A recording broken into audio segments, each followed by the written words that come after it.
नमस्कार, गौरव स्ट्रेट देख रहे हैं आप। मैं हूं आपके साथ पूजा। दिल्ली में 70 सीटों पर 5 फरवरी को विधानसभा चुनाव के लिए वोटिंग होनी है और 8 फरवरी को चुनाव के नतीजे सामने आएंगे। और आज पीएम मोदी ने दिल्ली से हुंकार भरी है। केजरीवाल को ललकारते हुए पीएम मोदी ने कहा है कि 8 फरवरी आएगी, आपदा जाएगी, भाजपा आएगी। दरअसल आज पीएम मोदी ने दिल्ली विधानसभा चुनाव के लिए दिल्ली के करतार नगर में एक बड़ी चुनावी रैली को संबोधित किया, जिसमें प्रधानमंत्री मोदी ने कहा कि पिछले 25 साल में दूसरी पीढ़ी आ गई, लेकिन यहां के हालात नहीं बदले। प्रधानमंत्री मोदी ने कहा कि दिल्ली को डबल इंजन सरकार से ही फायदा मिल सकता है। डबल इंजन सरकार बनेगी तो दिल्ली से आपदा जाएगी, खुशहाली आएगी, सड़कें साफ सुथरी होंगी, हर घर नल आएगा। पीएम ने इस दौरान अरविंद केजरीवाल के यमुना में जहरीले अमोनिया वाले बयान पर भी हमला किया। तो वहीं केजरीवाल यमुना में जहर वाले बयान से घिरते नजर आ रहे हैं। इस मामले में हरियाणा सरकार अरविंद केजरीवाल के खिलाफ एफआईआर दर्ज कराएगी।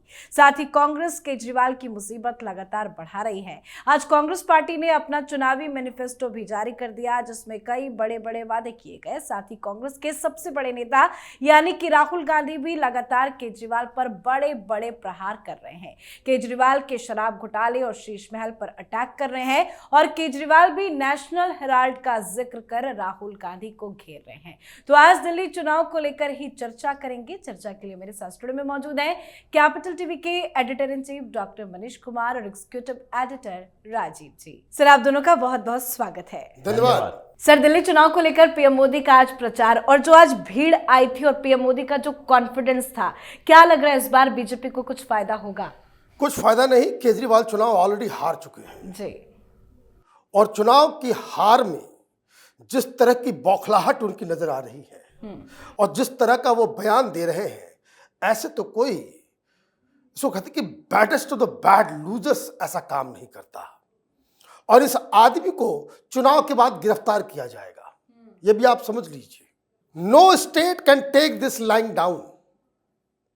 आपने हरियाणा सरकार के ऊपर यह आरोप लगा दिया कि दिल्ली वालों को जहर मिलाया जा रहा है।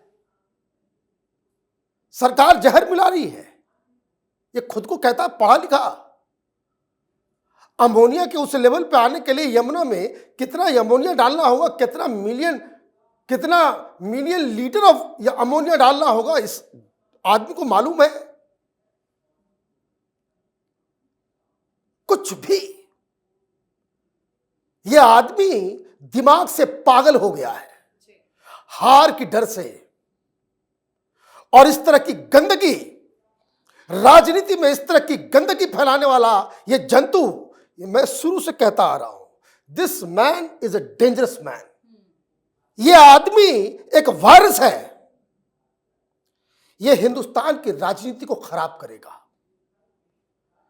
सफेद झूठ ऐसे बोलता है कि जैसे आदमी सच जिसके पास है उसका भी कॉन्फिडेंस हिल जाए। आपने आरोप लगा दिया, इलेक्शन कमीशन के पास आज जवाब देना है इसको। और यह भी देखना जरूरी है कि इलेक्शन कमीशन हाथ में चूड़ियां पहन करके बैठी रहती है या फिर इस आदमी, इस बददिमाग आदमी के खिलाफ कोई कार्रवाई होती है। आप कह दो कि जेनोसाइड हो रहा है, वाटर टेररिज्म हो रहा है। यह इस तरह की घटिया राजनीति आप कैसे अलाउ करते हो? और इसलिए नोटिस जो दिया गया है, जिन धाराओं के तहत नोटिस दिया गया है, 3 साल की सजा है उसमें। एक चीज समझ लीजिए, इसलिए मैं इस बात को कह रहा हूं, सीएजी की रिपोर्ट ये अपने पास रखा। संविधान, नियम, कानून, सुप्रीम कोर्ट, हाई कोर्ट, सबके मुंह पे इसने जूते मारे, अपनी मनमानी किया। कोई रखवा सका सीएजी रिपोर्ट? नहीं। क्यों? इसकी घटिया राजनीति आंख के सामने शराब घोटाले कर रहा है, सुप्रीम कोर्ट जेल भेज रही है, टर्म्स एंड कंडीशन लगा रही है, सुप्रीम कोर्ट फिर सो जा रही है। क्या मनीष सिसोदिया ने,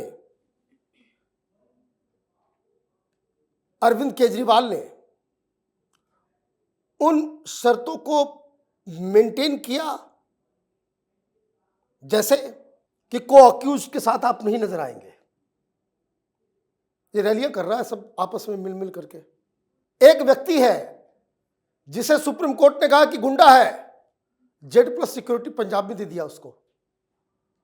मतलब कोई नियम कानून इसके ऊपर काम ही नहीं करेगा।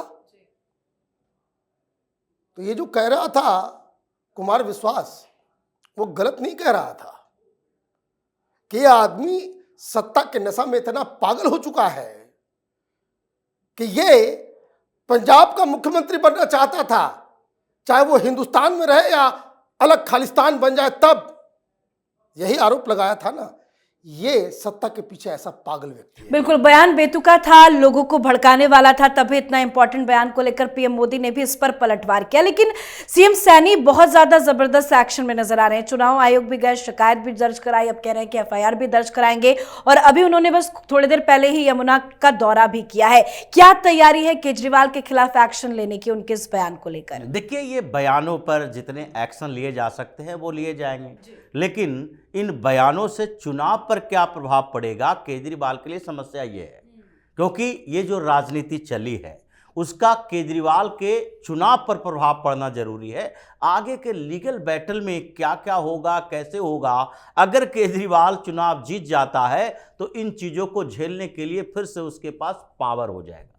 और वो जैसे शराब घोटाले में 90 करोड़ से ज़्यादा ये दे चुका है वकीलों को, और यही अरविंद केजरीवाल कहा करता था कि ये भ्रष्टाचारी, इनको इतने महंगे वकील कहाँ से मिलते हैं, सरकार के पैसे से अपने भ्रष्टाचार को छिपाता है। और ये बाद में कहने लगा कि क्या हम जेल चले जाएं, क्या हम अपना डिफेंस में कोई बड़े वकील न रखें, मुकदमा हार जाए। तो ये करोड़ों रुपया, चाहे मनीष सिसोदिया हो या फिर अरविंद केजरीवाल हो या विभव का मामला हो, विभव का केस आया था, क्या विभव की औकात है कि इतना बड़ा वकील रख पाता, वो उसकी इतनी सैलरी है? या मनीष सिसोदिया या अरविंद केजरीवाल खुद कहता है, अपना जो एफिडेविट दिखाया है, चुनाव आयोग के पास भेजा है, क्या इनकी औकात है कि एक हियरिंग के फीस अभिषेक मनु सिंघवी या कपिल सिब्बल को दे सके?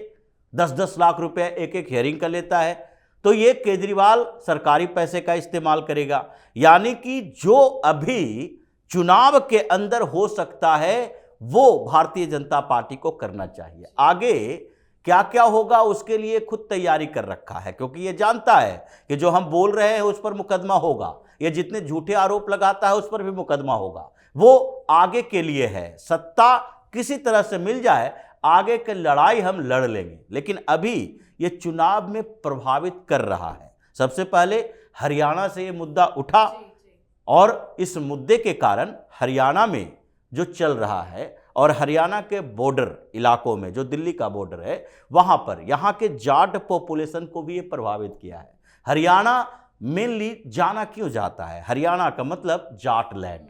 और आपने क्या किया? अपने फायदे के लिए हरियाणा के ऊपर भी आरोप लगाया। पहले पंजाब के ऊपर लगाया करता था जब इसकी सरकार वहां पर नहीं थी, अब हरियाणा के ऊपर लगाने लगा। लेकिन अपनी बातें नहीं करता, वजीराबाद डैम की बात करेगा, लेकिन उस रिपोर्ट का जिक्र अभी तक मीडिया में उस रिपोर्ट का जिक्र नहीं किया गया है, जो कुछ समय पहले ही तैयार हुई थी कि वजीराबाद डैम में कैसे इन लोगों ने घोटाला किया। जिस कंपनी को कॉन्ट्रैक्ट दिया उसने वहां के कीचड़ ही नहीं निकाले, उसकी गहराई 3 मीटर से घटते घटते 1.5 मीटर से भी नीचे आ गई है। वहां पर पानी रुक ही नहीं पाता। ट्रीटमेंट किस चीज का करोगे? कीचड़ों का ट्रीटमेंट करोगे वाटर ट्रीटमेंट प्लांट पे। तो जो अरविंद केजरीवाल ने दिल्ली के साथ किया है, अभी चुनाव बहुत तेजी से आगे इंटरेस्टिंग मोड़ पर आ रहा है, क्योंकि कांग्रेस भी आई है, पीएम मोदी अब सीधे उतर गए मैदान में। वो जब भी एक रैली करते हैं तो भारतीय जनता पार्टी को लगता है कि पीएम मोदी के एक रैली से उस क्षेत्र में हमारा 15 से 20% वोट बढ़ना चाहिए। इसी तरह की प्लानिंग की जाती है पीएम मोदी के लिए। शुरुआत में भी इसी तरह की प्लानिंग की गई कि अभी जो स्टार्टअप है भारतीय जनता पार्टी का और जिस इलेक्शन मोड में है, केजरीवाल 2 महीना पहले से तैयारी कर रहा है, तो अभी एक पीएम मोदी की रैली होनी चाहिए। 2-2 रैली किए, क्योंकि उस समय भारतीय जनता पार्टी के कार्यकर्ता, नेता सब में उत्साह चाहिए था। और यहां के लोगों के अंदर जो कंफ्यूजन है, ये जो कंफ्यूजन हमेशा रहा, भारतीय जनता पार्टी आएगी। ये जो अरविंद केजरीवाल आज भी मैसेज डालता है, सब लोगों के मोबाइल पर आता है, भारतीय जनता पार्टी आ गई, आपके सारे मुफ्त की योजनाएं खत्म कर देगी। तो पीएम मोदी को आकर कहना था कि हम कोई भी योजना खत्म नहीं करेंगे, उसमें ऐड करेंगे। नई योजनाएं दिल्ली के लोगों के लिए होगी और दिल्ली का विकास होगा। तो केजरीवाल अभी चुनाव में ऐसे घिर चुका है चारों तरफ से, इसके ऊपर सबसे पहला एंटी इनकम्बेंसी, दूसरा कांग्रेस का वो इसके वोट में सेंध मारी, और तीसरा जो फ्लोटिंग वोटर है उस पर भारतीय जनता पार्टी ने ऐसी सेंधमारी की है कि ये अभी की स्थिति में 50% जो इसको वोट हुआ करते थे वो घटकर 30% हो गया है। केजरीवाल परेशान इस बात से है कि चुनाव हार रहा है, इस बात से उसको कोई फर्क नहीं पड़ता कि उसके ऊपर कितने मुकदमे होंगे। बिल्कुल, और अभी तो 2 और बड़ी रैली पीएम मोदी की होनी है जिससे भी केजरीवाल फंसेंगे। लेकिन सर, ये आम आदमी पार्टी और कांग्रेस पार्टी के बीच में लड़ाई तो लगातार बढ़ती जा रही है। राहुल गांधी तो अब सीधा शीश महल और शराब घोटाले को लेकर अटैक कर रहे हैं। आज मैनिफेस्टो भी कांग्रेस पार्टी का आ गया। कांग्रेस कैसे मुसीबत बन गई है केजरीवाल के लिए? देखिए, कांग्रेस पार्टी कोई मुसीबत नहीं है, लेकिन कांग्रेस पार्टी को एक दोहा, इसके मुहावरा जो है फिट हो रहा है कि देर आए दुरुस्त आए। अभी तक मूर्खता कर रहे थे ये लोग। जिस शख्स ने आपको दिल्ली में बर्बाद कर दिया, खत्म कर दिया, राहुल गांधी उसकी ही आरती उतार रहे थे। और अभी भी बॉडी लैंग्वेज राहुल गांधी का वो अटैक वाला नहीं है। उनको लिख के दिया गया ये बोलना है, ये बोलना है, ये बोलना है, लेकिन बॉडी लैंग्वेज जो है उनको अभी भी कहीं ना कहीं उनको माने केजरीवाल के प्रेम से वो बाहर नहीं निकले हैं, इंडी गठबंधन के मोह से बाहर नहीं निकले हैं। खत्म हो गया, इंडी गठबंधन इज डेड, उसके ऊपर फूल चढ़ा दो अब। और ये बात समझाया गया राहुल गांधी को, तो बीच में जो तबीयत खराब थी, दिख तो नहीं रहा कि तबीयत वगैरह खराब थी, बॉडी लैंग्वेज तो ठीक ही था। किसी ने मैंने पूछा कि भाई तबीयत खराब थी, तो एक कांग्रेसी रिपोर्टर, मैंने कांग्रेस को कवर करने वाला, बोला नहीं वाकई वायरल था, हमें तबीयत खराब थी तो बाकी सब जगह जा रहे थे। बोले कि नहीं, उसको डॉक्टर ने मना किया कि जा सकते हैं, जा सकते हैं, लेकिन टी शर्ट मत पहनिए। लेकिन फिर भी टी शर्ट में आए नजर। अभी टी शर्ट में आएगा, उस समय टी शर्ट पहनने से मना कर दिया गया। बोला कि गर्म कपड़ा पहन के, उस समय ज्यादा टेम्परेचर था, तो इनकी जिद थी कि नहीं मैं जाऊंगा तो टी शर्ट में। तो फिर कहा गया कि नहीं भाई टी शर्ट पहन के जाइएगा, तो फिर अब आपके हेल्थ का हम जिम्मेदारी नहीं लेंगे, फिर आपकी तबीयत खराब हो। जो टी शर्ट के चक्कर में नहीं हुआ है सिर्फ, ये भी समझ लीजिए। तो खैर, राहुल गांधी ने भी जो केजरीवाल के शीश महल हो, शराब घोटाला हो, कांग्रेस का अधिकार है, कांग्रेस पार्टी का अधिकार है कि केजरीवाल को इन मुद्दों पे घेरे, चाहे शीश महल हो या फिर शराब घोटाला हो। Original complainant Congress party. बिल्कुल, तो कांग्रेस पार्टी का जो रुख नजर आ रहा है, इससे क्या उनको फायदा मिलेगा? देखिए, कांग्रेस को तो जितना मिलेगा वो फायदा ही है, लेकिन केजरीवाल का जितना नुकसान होगा वो भारतीय जनता पार्टी के लिए फायदा है। जी जी। अभी भारतीय जनता पार्टी चुनाव जीत चुकी है, लेकिन कितनी सीटें आएगी ये थोड़ा कांग्रेस पर भी निर्भर करता है कि कांग्रेस क्या कर पाएगी, क्योंकि 36 सीटों की जरूरत होती है। भारतीय जनता पार्टी को ऑलरेडी 40 से ज्यादा सीटों पर जीत की पूरी संभावना है, और इसके बाद अब कांग्रेस जो लुंज पुंज रवैया अपना रही थी, राहुल गांधी खासकर, प्रियंका वाड्रा तो अभी तक मैदान में नहीं आई है, और क्यों नहीं इस्तेमाल किया जा रहा ये राहुल गांधी और उनकी टीम समझे। क्योंकि अभी दिल्ली में चुनाव है, ये वायनाड में क्या प्रचार करने के लिए गई कि अपने लोकसभा क्षेत्र में जाते हैं। अभी दिल्ली में उनको भी घूमना चाहिए, उनको भी रैली करनी चाहिए। अब आगे 2-3 दिन में हो सकता है कि प्रियंका वाड्रा का भी इस्तेमाल किया जाए, लेकिन कांग्रेस जिस मोड में आई है, और खासकर मुस्लिम बाहुल इलाकों में जो 12 से 15 सीट माने जाते हैं, जहां मुस्लिम डिसाइड कर लेते हैं कि किसी को वोट दे देगा एक तरफा, तो फिर वहां पर उस पार्टी की जीत संभावित है, अगर पूरा हिंदू एक नहीं हुआ तो। क्योंकि हिंदुओं को एक होने की संभावना भी नगण्य के बराबर ही होती है, थोड़ा बहुत इधर उधर होना ही होना है। तो ऐसे में राहुल गांधी और कांग्रेस ये जो अभी मुस्लिम बाहुल इलाकों को टारगेट कर रही है, मुस्लिम लीडर को उन जगहों पर भेज रही है, और इनके प्रत्याशी अच्छे हैं मुस्लिम इलाकों में भी, और कांग्रेस ने पुराने चेहरों को उतारा है। जैसे राहुल गांधी ने अभी रैली की पटपड़गंज में, वहां अनिल चौधरी हैं कैंडिडेट, और ये अनिल चौधरी के लिए समस्या ये नहीं है कि वो चुनाव हारेंगे या जीतेंगे, उनके लिए समस्या ये है कि पहले कांग्रेस को जितने वोट मिलते थे उससे 3 गुना वोट ज़्यादा ला पाएंगे कि नहीं, क्योंकि उनको लगता है कि चुनाव जीतना बड़ा मुश्किल है। पटपड़गंज से उनके लिए भारतीय जनता पार्टी वहाँ पहले से एज ले चुकी है, लेकिन उनको ये लगता है कि हम इतने बड़ा नेता कांग्रेस के प्रदेश अध्यक्ष रह चुके हैं, अगर 5,000 8,000 वोट आता है तो फिर ये मेरे लिए बेइज्जती की बात होगी, इसलिए वो चाह रहे हैं कि वोट ज़्यादा मिले। राहुल गांधी उनके लिए प्रचार करने गए।